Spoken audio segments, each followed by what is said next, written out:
Le Nigeria vient de perdre sa place de plus grand producteur de pétrole en Afrique au profit de l'Angola.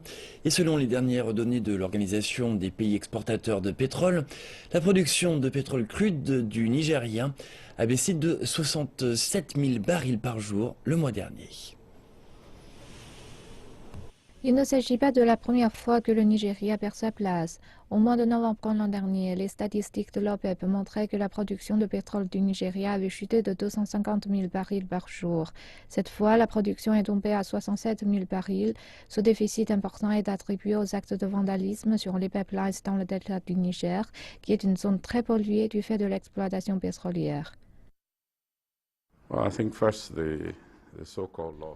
Je pense que la place actuelle du Nigeria est imputable à la perte des pipelines. Cela a déjà été énoncé. Et c'est évidemment les problèmes qui sont à l'origine de la perte de production au Nigeria.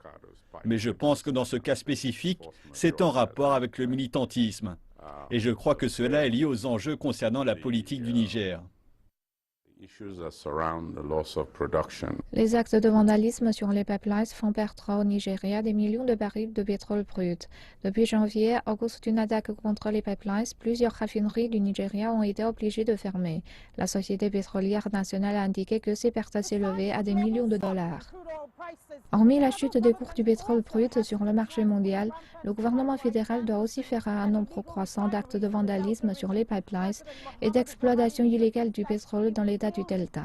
Le président Buhari a récemment déclaré qu'il va régler le problème de vandalisme de la même façon qu'il a réglé le problème Boko Haram. Son gouvernement est déjà en train de renforcer les effectifs militaires pour les déployer dans l'état du Delta, une région riche en pétrole, afin de régler les problèmes de militantisme et raffineries de pétrole illégales.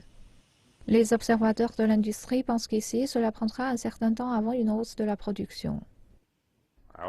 Je pense aussi que dès le moment où vous avez fermé votre site de production, le redémarrage de la production prendra généralement un peu de temps. Donc, si vous mettez à l'arrêt vos installations pour une longue période de temps, le redémarrage coûtera de l'argent et prendra du temps. En gros, je pense qu'il s'agit de ces deux problèmes.